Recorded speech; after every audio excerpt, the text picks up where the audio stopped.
Hello and welcome back to Unnati IAS. UPSC EPFO के series में आज हम इकोनॉमिक्स के एमसीक्यूज़ देखेंगे। जैसे कि इससे पहले कि आपको पता है, हमने मॉडर्न हिस्ट्री के भी एमसीक्यूज़ देखे हैं, कुछ फुल लेंथ मॉक टेस्ट भी देखे हैं, कुछ हमने सेक्शनल मॉक टेस्ट भी देखे हैं, सब्जेक्टिव मॉक टेस्ट। तो उसी सीरीज़ में आज हम इकोनॉमिक्स के एमसीक्यूज़ देखेंगे। आज के लेक्चर में हम 10 इकोनॉमी के इंपॉर्टेंट एमसीक्यूज़ कवर करेंगे। उससे आपको एक ब्रीफ आइडिया लग जाएगा कि क्वेश्चन कहाँ से, किस सेक्शन से पुटअप किए जा सकते हैं। और पिछले दो एग्जाम्स में ईपीएफओ के 2 बार जो एग्जाम्स हुए हैं उसमें कहाँ से, किस सेक्शन से क्वेश्चन पूछे गए हैं।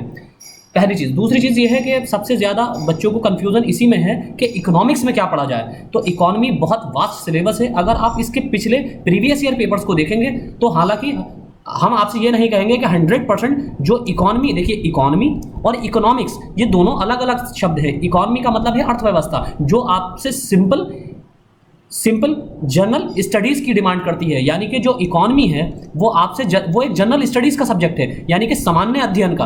तो यहाँ से लगभग हम ये नहीं कहेंगे कि 100% क्वेश्चन आपको यहीं से मिल जाएंगे, क्योंकि अगर आप प्रीवियस ईयर के क्वेश्चन पेपर देखेंगे तो आपको इकोनॉमी से लगभग 70 to 80% क्वेश्चन मिलेंगे, और बाकी 20 से 30% क्वेश्चन जो यूपीएससी ने पूछे हैं पिछले 2 बार में वो कहाँ से है? इकोनॉमिक्स से। दोनों वर्ड में डिफरेंस है। इकोनॉमिक्स से क्वेश्चन पूछने का मतलब ये है कि कोर इकोनॉमिक्स यानी कि सब्जेक्टिव इकोनॉमिक्स से क्वेश्चन पूछे गए हैं, जैसे कि डिस्ट्रीब्यूशन ऑफ लॉ, वितरण का सिद्धांत। इसी तरह से और भी कुछ क्वेश्चन, जैसे कि हमने आपको पिछले लेक्चर में भी एग्जांपल दिया था डिस्ट्रीब्यूशन प्रिंसिपल ऑफ डिस्ट्रीब्यूशन का हमने एग्जांपल पिछले लेक्चर में भी आपको दिया था। और अगर आप एपीएफसी का पेपर देखेंगे, बहुत से लोग ये सोचेंगे कि एपीएफसी हायर पोस्ट है इसलिए उसका पेपर कंपैरेटिवली ज्यादा एडवांस है, लेकिन आप ये चीज ध्यान में रखिए कि दोनों ही एग्जाम कंडक्ट करने वाली जो बॉडी है वो यूपीएससी है, और यूपीएससी अपनी इमेज को मेंटेन करके चलती है, अपने क्वेश्चन पूछने के तरीके को मेंटेन करके चलती है, तो वो अपना लेवल भी मेंटेन करके चलती है। तो आप ये मत सोचिए कि वो हायर पोस्ट थी इसलिए एडवांस लेवल के क्वेश्चन पूछे गए थे। ये कुछ हद तक ये बात ठीक हो सकती है, लेकिन आप इसको हल्के में लेने की कोशिश मत कीजिए, क्योंकि 20 से 30% क्वेश्चन इकोनॉमिक्स में पहले भी कोर इकोनॉमिक्स से पूछे गए हैं, यानी कि सिद्धांतों से। और सिद्धांत जो आते हैं किसी भी सब्जेक्ट के वो उसके सब्जेक्टिव टॉपिक पर रिलेटेड होते हैं, ना कि जनरल स्टडीज से। तो इकोनॉमिक्स और इकोनॉमी में यही फर्क है। इकोनॉमी से आपका लगभग 70 to 80% क्वेश्चन पूछा जाएगा, जो कि जीएस के पर्सपेक्टिव में आप देख सकते हैं। जैसे कि पब्लिक फाइनेंस का मतलब क्या होता है? लोक वित्त। जैसे कि आपका बजट से क्वेश्चन पूछे जा सकते हैं, जैसे कि आपके पब्लिक फाइनेंस के ही अंतर्गत आपका आ जाएगा मॉनेटरी पॉलिसी वगैरह। तो ये यहाँ से क्वेश्चन आपसे पूछे जा सकते हैं। यही बेसिक हम कॉन्सेप्चुअल कवर करने की कोशिश करेंगे। आपको हम डिटेल में नहीं बताएंगे, आपको सिर्फ एक ब्रीफ आइडिया लग जाएगा हमारे क्वेश्चन से कि क्वेश्चन कहाँ से आपको पुटअप किए जा सकते हैं। तो पहला क्वेश्चन है हमारा, सरकार द्वारा अंतरण भुगतान निवल घरेलू उत्पाद में सम्मिलित नहीं किया जाता है क्योंकि। देखिए ये बिल्कुल एकदम हमने अप्लाइड क्वेश्चन लिया है। Transfer of payments by the government are not included in net domestic product because option A, ये लाभार्थियों को सरकार द्वारा प्रदत्त उपहार होते हैं। These are gifts given by the government to the beneficiaries. Option B, ये लाभार्थियों की प्रत्यक्ष आय होते हैं। These are direct income of the beneficiaries. Option C, उक्त भुगतानों की बराबरी करने के लिए वस्तुओं और सेवाओं का कोई तत्संबंधी उत्पादन नहीं होता है। No corresponding production of goods and services has taken place to match the such payments. और ऑप्शन डी, उक्त भुगतानों में रिसाव संभव है। There may be leakages in such payments. देखिए यहाँ क्वेश्चन में ये पूछा जा रहा है कि सरकार द्वारा अंतरण भुगतान यानी कि ट्रांसफर ऑफ पेमेंट जो होते हैं, आपको ये पता होना चाहिए ट्रांसफर ऑफ पेमेंट्स क्या होते हैं, बैलेंस ऑफ पेमेंट्स क्या होते हैं। यही बेसिक क्वेश्चन से ज्यादातर यानी कि 70 to 80% क्वेश्चन इन्हीं बेसिक चीजों से आएंगे आपके। इसमें क्या सम्मिलित नहीं किया जाता है, यानी कि निवल घरेलू उत्पाद में, नेट डोमेस्टिक प्रोडक्ट में, एनडीपी में क्या सम्मिलित नहीं किया जाता है। देखिए इसका सही आंसर है ऑप्शन सी, उक्त भुगतानों की बराबरी करने के लिए वस्तुओं और सेवाओं का कोई तत्संबंधी उत्पादन नहीं होता है। यानी कि अगर कोई लाभ या भुगतान, जैसे कि मान लीजिए आपका कोई आपके घर का कोई सदस्य बाहर यूएस में रह रहा है और वो यूएस से आपको पैसे भेज रहा है, आपको मंथली पैसे भेज रहे हैं या ईयरली पैसे आपको भेज रहे हैं। मान लीजिए $1000 आपको उन्होंने यूएस से आपके घर भेजे, तो इस यूएस, हालांकि ये बैलेंस ऑफ पेमेंट में तो आया है सरकार के पास, हमारी भारत सरकार के पास $1000 का पेमेंट तो आया, और $1000 के हिसाब से आपको जो एक्सचेंज रेट होगा, मान लीजिए 75 रुपए एक्सचेंज रेट है, तो आपको 75,000 रुपए सरकार आपके अकाउंट में इंडियन करेंसी के फॉर्म में आपको क्रेडिट कर देगी, लेकिन इसको नेट डोमेस्टिक प्रोडक्ट में नहीं ऐड किया जाएगा।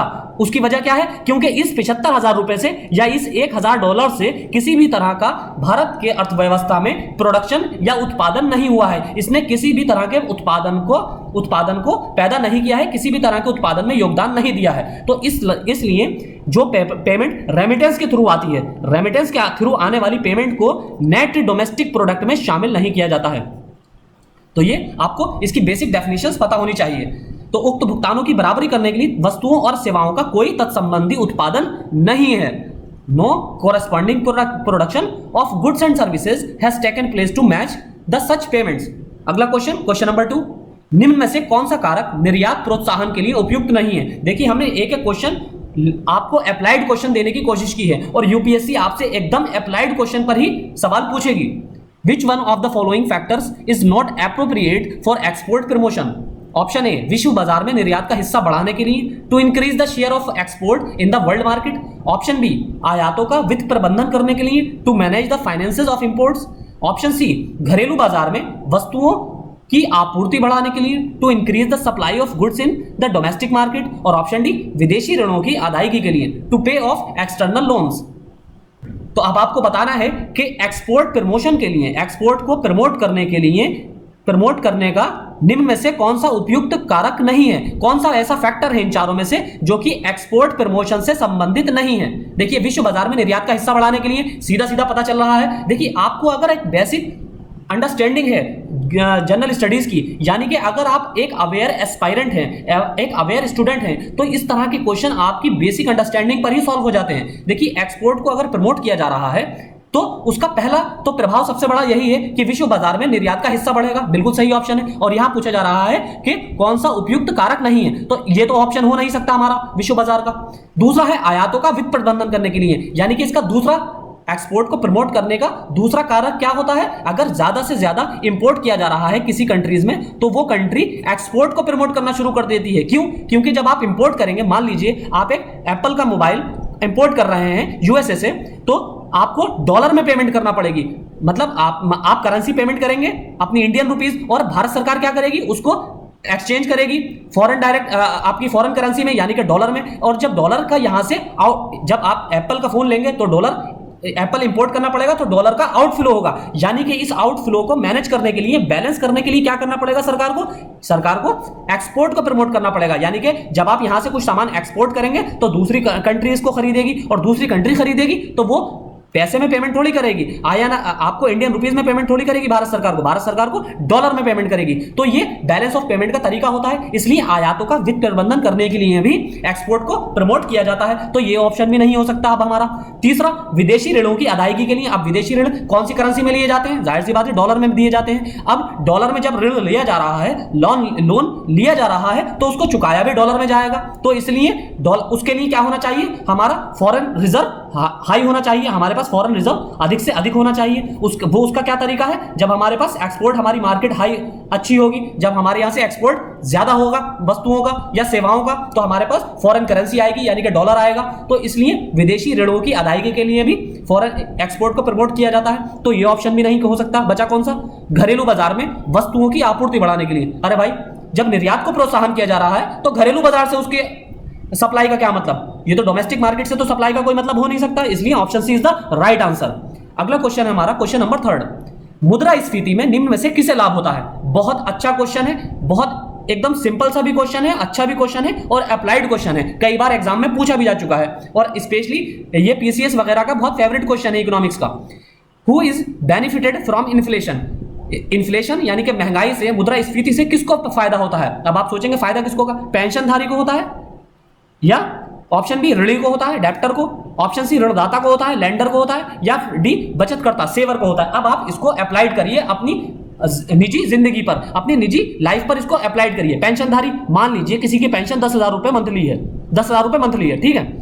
अब अगर तेल का दाम, पेट्रोल का दाम 50 रुपए से एकदम 100 रुपए हो जाए, इसकी सैलरी तो वही की वही है ना, यानी कि इसको पेंशन तो 10,000 रुपए मिल रही है, तो इसको क्या होगा? फायदा होगा, नुकसान होगा? अगर ये इसको 2 लीटर तेल की हर महीने आवश्यकता थी, यानी कि ये 100 रुपए खर्च करता था ये बंदा जिसको पेंशन मिल रही है 10,000 रुपए, अब इसको 2 लीटर तेल पे 200 रुपए खर्च करना पड़ रहा है। इसकी सैलरी तो वही है 10,000, लेकिन इसका खर्चा बढ़ गया, तो क्या इसको फायदा होगा? नहीं, बिल्कुल नहीं, पेंशनधारी हमारा कैंसिल हो जाएगा। अब है तीसरा है, अभी सेकंड वाले को छोड़ देते हैं, ऋणदाता। ऋणदाता को अब यानी कि जिसने पैसा दिया है उधार पर, अब मान लीजिए आपने किसी को 1,000 रुपए उधार पर दिए हैं, अब उधार पर आपने एक्स को 1,000 रुपए दिए हैं, अब एक्स, अब मान लीजिए फिर वही एग्जांपल लेते हैं, 50 रुपए का पेट्रोल था, 50 रुपए लीटर, अब ये पेट्रोल हो गया 100 रुपए लीटर। अब अगर आपको 1 साल बाद ये एक्स ब्याज सहित अगर ये पैसे लौटाएगा, तो अगर मान लीजिए 10% ब्याज था तो ये 1,100 रुपए आपको लौटाएगा, तो इसकी वो परचेजिंग इस करेंसी की, इस 1100 रुपए की परचेजिंग कैपेसिटी उतनी नहीं रही जितनी 1 साल पहले थी, तो इसलिए जो ऋणदाता है, लेंडर है, उसको भी नुकसान होगा।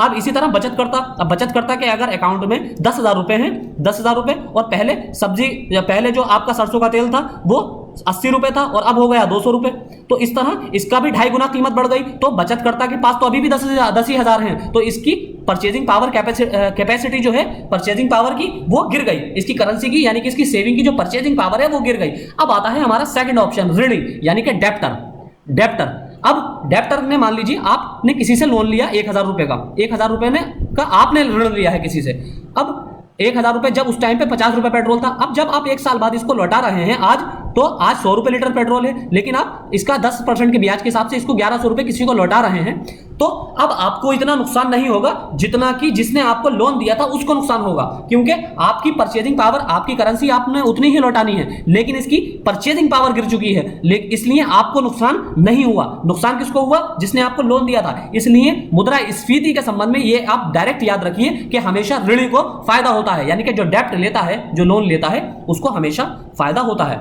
अगला क्वेश्चन है क्वेश्चन नंबर 4, निम्न में से कौन सा ग्रामीण साख का संस्थागत स्रोत नहीं है? बहुत इजी सा क्वेश्चन है। Which of the following is not an institutional source of rural credit? Option है प्राथमिक साख कृषि सहकारी साख समितियां, primary agriculture cooperative credit societies, option B भूमि विकास bank, land development bank, option C क्षेत्रीय ग्रामीण बैंक, रीजनल रूरल बैंक्स, और ऑप्शन डी साहूकार मनी लेंडर। तो एकदम स्ट्रेट फॉरवर्ड क्वेश्चन है। साहूकार जो है इंस्टीट्यूशनल हमारा स्रोत नहीं है, इंस्टीट्यूशनल सोर्स नहीं है क्रेडिट का ग्रामीण क्षेत्रों में। अगला क्वेश्चन है क्वेश्चन नंबर 5, एक देश में आयात शुल्क लगाने पर उस देश में उपभोक्ता की बचत पर क्या प्रभाव पड़ता है? When a country imposes an import duty then the consumer saving of that country, option A बढ़ती है इंक्रीजेस, ऑप्शन बी घटती है डिक्रीजेस, ऑप्शन सी अपरिवर्तित रहती है रिमेन्स अनचेंज, और ऑप्शन डी उपरोक्त में से कोई नहीं, नन ऑफ द अबव। तो देखिए, अगर मान लीजिए आप एप्पल का फोन परचेस कर रहे हैं, यूएसए से इंपोर्ट करा रहे हैं, तो यहां क्या बात हो रही है? इंपोर्ट ड्यूटी, यानी कि इंपोर्ट ड्यूटी लगा, अगर उस पर लगा दी जाए, मान लीजिए ये $1,000 था पहले, और आपको करेंसी के हिसाब से, इंडियन करेंसी के हिसाब से 75 रुपए पर डॉलर के एक्सचेंज रेट के हिसाब से आपको 75,000 रुपए भारत सरकार को पे करने थे और आपको एक एप्पल का आईफोन मिल जाता। लेकिन अब क्या हुआ, सरकार ने इस पर क्या किया, 10% का इंपोर्ट ड्यूटी लगा दी, तो अब इसकी वैल्यू कितनी हो जाएगी? $1,100। अब $1,100 के हिसाब से आपको 75,000 रुपए पेमेंट ना करने के बजाय अब इसमें 7,500 रुपए और ऐड हो जाएंगे, यानी कि अब आपको पेमेंट कितनी करनी पड़ेगी? 82,500 रुपए। तो आपकी क्या होगी, बचत कम होगी या बढ़ेगी? अब मान लीजिए आपकी 1 लाख रुपए सालाना बचत थी, पहले होती थी 75,000 रुपए के हिसाब से 25,000 रुपए की बचत, अब कितनी हो गई घटकर 17,500 रुपए। तो बचत हमेशा घटती है। Option B is the right answer. अगर इंपोर्ट ड्यूटी लगाई जाएगी किसी देश के द्वारा इंपोर्ट करने वाले सामान पर, तो उस देश के उपभोक्ताओं की यानी कि कंज्यूमर की सेविंग घट जाएगी। अगला क्वेश्चन है क्वेश्चन नंबर 6, नाबार्ड का गठन किस समिति की सिफारिशों पर किया गया था? इस तरह के भी स्ट्रेट फॉरवर्ड क्वेश्चन कमिटीज से रिलेटेड आ जाते हैं इकोनॉमिक्स के ही पर्सपेक्टिव में। तो NABARD was formed on the recommendation of which committee? Option A लोक लेखा समिति, public accounts committee, option B Narasimham समिति, ऑप्शन बी शिवरामन समिति, और ऑप्शन डी चलैया समिति। बहुत स्ट्रेट फॉरवर्ड क्वेश्चन है। Option C Sivaraman committee, Sivaraman committee is the right answer. अगला क्वेश्चन है क्वेश्चन नंबर 7, निम्न में से कौन सा एक राजकोषीय नीति का उद्देश्य नहीं है? Which one of the following is not an objective of fiscal policy? अब आपको दोनों चीजें पता होनी चाहिए, फिस्कल पॉलिसी क्या होती है और मॉनेटरी पॉलिसी क्या होती है। फिस्कल पॉलिसी किसके द्वारा नियंत्रित की जाती है, यानी कि गवर्नमेंट ऑफ इंडिया के द्वारा। मॉनेटरी पॉलिसी किसके द्वारा नियंत्रित की जाती है? रिजर्व बैंक ऑफ इंडिया द्वारा। और इसके टूल्स क्या क्या हैं? मॉनेटरी पॉलिसी के क्या टूल्स होते हैं ये आपको पता होना चाहिए, जैसे ओपन मार्केट ऑपरेशंस आपका, जिसमें सीआरआर आता है, आपका एसएलआर आता है, आपका बैंक रेट आता है, आपका रेपो रेट आता है, आपका रिवर्स रेपो रेट आता है, आपका एलटीआरओ आता है, आपका टीएलटीआरओ आता है। ये सारे आपको पता होने चाहिए। इसी की तरह फिस्कल पॉलिसी में क्या आता है? बजट मैनेजमेंट आता है, आपका इनकम टैक्स आता है, और भी अदर टूल्स इसके अंदर इंक्लूड होते हैं। तो इसमें बताना है आपको राजकोषीय नीति का कौन सा उद्देश्य नहीं है, फिस्कल पॉलिसी का कौन सा उद्देश्य नहीं है। ऑप्शन है आर्थिक वृद्धि, इकोनॉमिक ग्रोथ। ऑप्शन बी आर्थिक स्थिरता, इकोनॉमिक स्टेबिलिटी। ऑप्शन सी रोजगार के स्तर में अधिकतमकरण, यानी कि maximisation of the level of employment. और ऑप्शन डी वित्तीय संस्थाओं का नियमन, रेगुलेशन ऑफ फाइनेंशियल इंस्टीट्यूशंस। अब देखिए राजकोषीय नीति यानी कि सरकार, अगर मॉनेटरी फिस्कल पॉलिसी कौन बनाती है? Government of India. और गवर्नमेंट ऑफ इंडिया अगर कोई काम कर रही है तो वो उसका सबसे पहला ध्यान क्या होगा? Economic growth. तो ये ऑप्शन नहीं हो सकता, इसलिए ये ऑप्शन हम हटा देंगे। फिर इकोनॉमिक स्टेबिलिटी, यानी कि किसी भी तरह की महंगाई या बहुत ज्यादा रिसेशन ना आ जाए, तो इकोनॉमिक स्टेबिलिटी भी रखना राजकोषीय नीति का उद्देश्य होता है, तो ये ऑप्शन भी हम हटा देंगे। रोजगार के स्तर में अधिकतमकरण, यानी कि एम्प्लॉयमेंट लेवल को मैक्सिमाइज करना, ये भी हमारी फिस्कल पॉलिसी का यानी कि भारत सरकार का उद्देश्य क्या हो रहता है कि एम्प्लॉयमेंट के ज्यादा से ज्यादा सोर्सेस का जनरेशन किया जा सके, यानी कि मैक्सिमाइजेशन ऑफ एम्प्लॉयमेंट। तो ऑप्शन सी भी नहीं हो सकता। अब बचा कौन सा? वित्तीय संस्थाओं का नियमन, रेगुलेशन ऑफ फाइनेंशियल इंस्टीट्यूशन। ये फिस्कल पॉलिसी का उद्देश्य नहीं होता है, इसलिए option D is the right answer. अगला क्वेश्चन है हमारा क्वेश्चन नंबर 8। प्रशुल्क एक विधि नहीं है, tariff is not a method of. Option है भुगतान संतुलन की, बैलेंस ऑफ पेमेंट्स की। ऑप्शन बी संरक्षण की, यानी कि प्रोटेक्शन की। ऑप्शन सी आयातों को कम करने की, to reduce imports. Option D विनिमय दर स्थिरीकरण की, एक्सचेंज रेट स्टेबलाइजेशन की।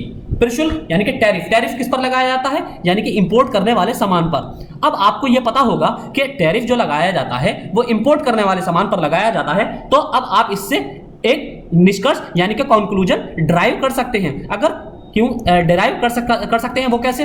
कि अगर इंपोर्ट टैरिफ लगाया जाएगा किसी वस्तु पर, मान ली एक्स पर अगर इंपोर्ट ड्यूटी लगाई जाएगी, इंपोर्ट टैरिफ लगाया जाएगा, तो उसका मकसद क्या होगा? पहला कि बैलेंस ऑफ पेमेंट बनाना, पहला सबसे पहला मकसद। क्यों? कि डॉलर का ज्यादा से ज्यादा आउटफ्लो ना हो। ठीक। दूसरा संरक्षण, प्रोटेक्शन किस संदर्भ में? यानी कि जो घरेलू मार्केट है, अगर मान लीजिए आप आईफोन मंगा रहे हैं, अगर आप एक मोबाइल परचेस कर रहे हैं अदर कंट्रीज से इंपोर्ट करा रहे हैं, तो घरेलू मार्केट को सुरक्षित करना, यानी कि जो इंडियन डोमेस्टिक मार्केट में मैन्युफैक्चरर है मोबाइल के, उनके मोबाइल ज्यादा से ज्यादा बिकें और कंपटीशन में वो सस्ते मोबाइलों से कंपटीशन में बाहर ना हो जाएं, उनकी वो रेस में बाहर ना हो जाएं, इसलिए उनको प्रोटेक्ट करने के लिए सरकार द्वारा टैरिफ लगाया जाता है। इसलिए ऑप्शन बी भी नहीं हो सकता। तीसरा है आयातों को कम करने के लिए, बिल्कुल साफ एग्जांपल है। अगर इंपोर्ट ड्यूटी लगाई जा रही है तो इसका मतलब ये है कि हम भारत सरकार आयात को कम करना चाहती है, टू रिड्यूस द इंपोर्ट्स, तो ये भी नहीं हो सकता। अब बचा कौन सा? विनिमय दर स्थिरीकरण, एक्सचेंज रेट स्टेबलाइजेशन। इसका इंपोर्ट से, ड्यूटी से कोई लेना देना नहीं है। ये फॉरेन आपका इंपोर्ट जो एक्सचेंज रेट स्टेबलाइजेशन होता है, फॉरेन करेंसी को विनिमय करना, अपनी करेंसी का विनिमय रेट तय करना, ये आरबीआई का अलग टूल है, इससे कोई लेना देना नहीं है। तो option D is the right answer. अगला क्वेश्चन है हमारा क्वेश्चन नंबर 9। निम्न में से अदृश्य बेरोजगारी किस क्षेत्र में पाई जाती है? प्रच्छन्न बेरोजगारी, अदृश्य बेरोजगारी, सीजनल बेरोजगारी। ये सारी अनएम्प्लॉयमेंट के डेफिनेशंस आपको याद होनी चाहिए, क्योंकि आपका लेबर लॉज वाला जो सेक्शन है उसके अंतर्गत परिभाषा से जरूर एक ना एक क्वेश्चन पूछा जाएगा, या उस पर अप्लाइड क्वेश्चन आपसे पूछा जा सकता है कि जिस तरह हमने ये क्वेश्चन दिया है कि अदृश्य बेरोजगारी किस क्षेत्र में पाई जाती है, इसी तरह प्रच्छन्न बेरोजगारी होती है, एक होती है सीजनल यानी कि मौसमी बेरोजगारी, एक होती है पूर्ण बेरोजगारी। इस तरह की बेरोजगारियों की डेफिनेशन जो है वो आपको एकदम रटी हुई होनी चाहिए। In which sector disguise unemployment is found? Option है बैंकिंग क्षेत्र, बैंकिंग सेक्टर। ऑप्शन बी सेवा क्षेत्र, सर्विस सेक्टर। ऑप्शन सी कृषि क्षेत्र, एग्रीकल्चर सेक्टर। ऑप्शन डी उद्योग क्षेत्र यानी कि इंडस्ट्री सेक्टर है। तो बहुत इजी सा क्वेश्चन है ये। अदृश्य बेरोजगारी कृषि क्षेत्र में पाई जाती है। इसका मतलब क्या होता है अदृश्य बेरोजगारी की? जैसे मान लीजिए कोई 1 हेक्टेयर की लैंड है, 1 हेक्टेयर की एक लैंड है और यहां पर 10 श्रमिक काम कर रहे हैं, यानी कि 10 किसान काम कर रहे हैं, 10 जो लेबर है, फार्मर लेबर, वो काम कर रही है। और प्रोडक्शन कितना हो रहा है? मान लीजिए यहाँ गेहूं उगाया जा रहा है, गेहूं से 100 यूनिट का उत्पादन हो रहा है, लेकिन यहां पर 10 लेबर की जगह अगर 5 लेबर भी काम करे तो भी 100 यूनिट ही उत्पादन इस हेक्टेयर 1 हेक्टेयर की लैंड से होगा। तो इसका मतलब ये है कि ये जो 10 एक्स्ट्रा जो 5 लेबर लगी हुई है वो डिसगाइज्ड अनएम्प्लॉयमेंट है, यानी कि ये जबरदस्ती काम में लगे हुए हैं। क्यों? क्योंकि इनको कोई और काम नहीं मिल पा रहा है, तो ये बस एक तरह से इन लोगों का हाथ बटाने का, इन पहले के 5 लोगों के हाथ बटाने का काम कर रहे हैं। इससे इसको एक्स्ट्रा, अगर मान लीजिए जैसे 100 यूनिट का उत्पादन की जगह 10 लोगों के काम पर आने से 200 यूनिट उत्पादन हो जाता, तब तो ये मान लिया जाता कि ये लेबर एम्प्लॉयड है। लेकिन अगर 10 की जगह 5 लेबर कर दी जाए तब भी 100 ही यूनिट का उत्पादन हो रहा है। तो इसका मतलब ये है कि ये जो एक्स्ट्रा 5 लोग लगे हुए हैं वो डिसगाइज्ड लेबर है, अनएम्प्लॉयमेंट है, यानी कि इनको ना होने से भी किसी भी तरह का प्रोडक्शन पर असर नहीं पड़ेगा। तो ये जबरदस्ती काम में लगे हुए हैं, काम ना मिलने की वजह से ये सिर्फ हाथ बटाने का काम कर रहे हैं। तो ऑप्शन सी, कृषि क्षेत्र, agriculture sector is the right answer. अगला क्वेश्चन है हमारा क्वेश्चन नंबर 10 और लास्ट क्वेश्चन, मुद्रास्फीति निम्न में से किसके लिए लाभदायक होती है? जैसे कि हमने मुद्रास्फीति का पहले क्वेश्चन डिस्कस करा, उसी से रिलेटेड ये दूसरा क्वेश्चन है, बस थोड़ा मैनिपुलेटेड फॉर्म में है। Inflation is profitable for which of the following? Option है सरकार के लिए, गवर्नमेंट, ऑप्शन बी उपभोक्ता के लिए, कंज्यूमर, ऑप्शन सी उत्पादक के लिए, फॉर प्रोड्यूसर, और ऑप्शन डी निवेशक के लिए, इन्वेस्टर। देखिए हमेशा जब भी इन्फ्लेशन होगा, यानी कि इन्फ्लेशन का मतलब महंगाई, और महंगाई का मतलब प्राइस हाई, यानी कि किसी भी वस्तु और सेवाओं के मूल्य में वृद्धि होगी, तो उत्पादक जो है यानी कि प्रोड्यूसर, यानी कि आपका जो ऑर्गेनाइजेशन का ऑनर है, यानी कि कोई प्रोडक्शन करने वाला निर्माता है, तो वो हमेशा इंस्पायर होता है, वो इंसेंटिव्स उसको मिलने के लिए वो इंस्पायर होता है, वो प्रोडक्शन के लिए इंस्पायर होता है, तो वो ज्यादा से ज्यादा उत्पादन करने की कोशिश करता है। तो हमेशा मुद्रास्फीति किसके लिए लाभदायक होती है? उत्पादक के लिए, क्योंकि उसको जाहिर सी बात है जो चीज वो 2 रुपए की बेच रहा था अब वो 3 रुपए की बेच रहा है इन्फ्लेशन की वजह से, तो इसलिए हमेशा उत्पादक को फायदा होता है। तो option C is the right answer. अब इसी तरह देखिए, अब एक चीज बहुत इंपॉर्टेंट न्यूज, कल हमारा एक लेक्चर आएगा जिसमें हम आपको डिफरेंट अप्रोचेस के बारे में बताएंगे, जैसे कि हमने अपनी कम्युनिटी पोस्ट में टैब भी किया है, टैब में भी डाला है, कम्युनिटी टैब में पोस्ट किया है कि कल हमारा एक लेक्चर ऐसा आएगा जिसमें हम different approaches of industrial relations के बारे में चर्चा करेंगे, जो बहुत इंपॉर्टेंट है। जैसे कि ग्री अप्रोच से 2015 में क्वेश्चन पूछा जा चुका है। इसी तरह की अगली अप्रोच है Gandhian approach, Marxist approach, sociological approach, psychological approach, इसी तरह से आपकी अलग अलग डंकन अप्रोच है। तो ये सारी अप्रोचेस एग्जाम पर्सपेक्टिव से बहुत इंपॉर्टेंट है। इनकी डेफिनेशंस क्या है, क्या उद्देश्य होता है, ये हम आपसे डिटेल में डिस्कस करेंगे। एक ही लेक्चर में सारी अप्रोचेस कवर कर देंगे। ये 14 से 15 अप्रोचेस हैं, उसमें हम इंपॉर्टेंट अप्रोचेस को ही कवर करेंगे। अगर हो सका तो हम सारी 14 की 14 एक ही लेक्चर में आपको कवर करा देंगे। तो बहुत इंपॉर्टेंट है, आप कल को लेक्चर देखना ना भूलें। आज के लेक्चर में इतना ही, और साथ ही हम आपको जो इंपॉर्टेंट टॉपिक्स थे उस पर भी एक वीडियो आपको कल प्रोवाइड करेंगे। तो आज के लेक्चर में इतना ही, थैंक यू।